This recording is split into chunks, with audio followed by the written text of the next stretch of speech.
की जानकारी देने के लिए बना है। हमारे वरिष्ठ चिकित्सक हैं डॉक्टर दीपक राय सर, ये आपको डिटेल कोर्स कैसे होता है और क्या इन्फेक्शन मतलब बहुत ज़्यादा रहता था, लेकिन जो इस तरह की सर्जरी जो हम लोग करते हैं जिसमें मात्र एक या दो छोटे चीरे से ही पूरा ऑपरेशन होता है और जो स्पाइन की सा जो बहाव रक्तस्राव जो होता है बहुत ही कम होता है, चांसेस ऑफ इन्फेक्शन बहुत कम रहता है। पेशेंट जो होता है वो नेक्स्ट डे ही डिस्चार्ज हो जाता है और शाम तक होती है 4 दिन में अपना सारा काम करने लगता है।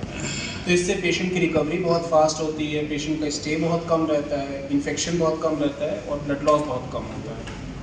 और इस सर्जरी का एक और बहुत बेनिफिट है कि इसमें जो आपका विजन होता है, जो हमें देखना होता है। जी, मेरा नाम डॉक्टर दीपक है। मैंने अपना MBBS MS अलीगढ़ से किया है और मैंने अपने एंडोस्कोपिक स्पाइन सर्जरी की जो फेलोशिप है वो पुणे से किया है। का क्या उद्देश्य है? देखिए, जो स्पाइन सर्जरी होती है एक बहुत ही कॉम्प्लेक्स स्पाइन सर्जरी होती है। इसमें पहले बहुत ही बड़ा चीरा दिया जाता था और उसके बाद ऑपरेशन किया जाता था, जिसके कारण पेशेंट में इन्फेक्शन, ब्लड लॉस बहुत ज़्यादा होता था, पेशेंट का स्टे बहुत लंबा रहता था और चांसेस ऑफ इन्फेक्शन होने के कारण और सब बीमारियां होने की दिक्कतें रहती थी।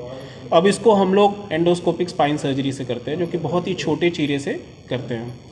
इसमें हमारा रक्त जो ब्लड लॉस है वो बहुत कम हो जाता है, इन्फेक्शन बहुत कम हो जाता है, पेशेंट का स्टे बहुत कम होता है, पेशेंट 5 से 6 घंटे में ही अपने सारे काम करने लगता है और नेक्स्ट डे डिस्चार्ज भी हो जाता है।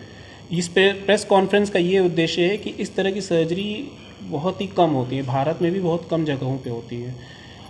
हार्डली अगर आप ले तो दिल्ली में होती है या फिर पुणे में होती है और मुंबई में होती है। इसके अलावा अभी भी इस तरह की सर्जरी नहीं होती है। हम लोग इसको पूर्वांचल में पहली बार सिग्नस लक्ष्मी हॉस्पिटल में इस चीज़ को शुरू कर रहे हैं और अभी तक करीबन 10 से 12 पेशेंट का ऑपरेशन हुआ है, जो कि बहुत ही अच्छे से रिकवरी हुई है पेशेंट, और पेशेंट डिस्चार्ज भी हो गया और बहुत अच्छा उनका पोस्ट ऑपरेटिव प्रोग्नोसिस भी है।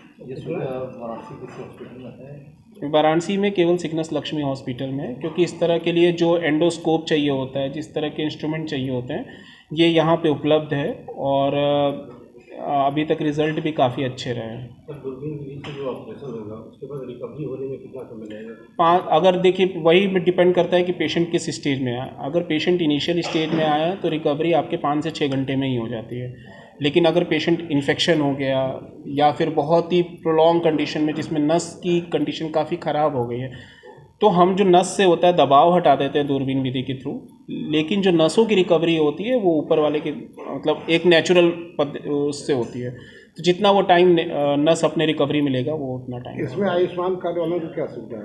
देखिए, हमारे यहाँ आयुष्मान कार्ड से भी होता है और ये मेरे ख्याल से बनारस का इकलौता अस्पताल है जहाँ पे कि मुख्यमंत्री सहायता कोष से भी हम लोग पेशेंट का ऑपरेशन करते हैं। सर्जरी की सुविधा जी जी। अनुमानित समय कितना लग जाता है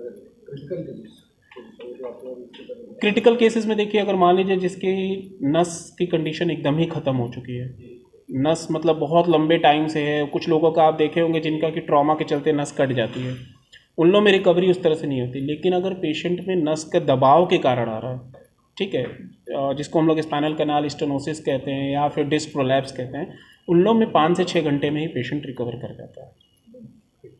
ठीक है। हाँ, मेरा नाम डॉक्टर मोहम्मद सफ़ीर हैदर है। मैं इस सिग्नस लक्ष्मी हॉस्पिटल में मेडिकल डायरेक्टर के कार्य पे हूँ। मैं यहाँ का यूनिट हेड भी हूँ।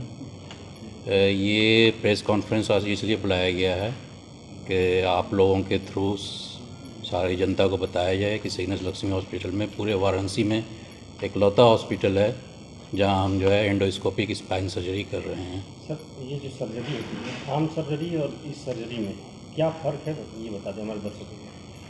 पहले जो सर्जरी होती थी वो मेजर इंसिजन से होती थी। स्पाइन सर्जरी जो है एक जटिल सर्जरी है, कॉम्प्लिकेटेड सर्जरी है, तो मेजर इंसिजन लगता था, रक्त का स्राव ज़्यादा होता था, मरीज़ों को रुकने में ज़्यादा समय लगता था, ठीक होने में वक्त लगता था। अब इस विधि से जो है दूरबीन विधि है, छोटा इंसिजन लगता है, रक्त स्राव नगण्य होता है, पेशेंट की रिकवरी जल्दी होती है। 4-5 घंटे में पेशेंट को जो है मोबिलाइज कर दिया जाता है और नेक्स्ट डे डिस्चार्ज कर दिया जाता है। खर्च भी कम आता है। पेशेंट का स्टे कम होगा तो खर्च ऑब्वियसली कम आ जाता है।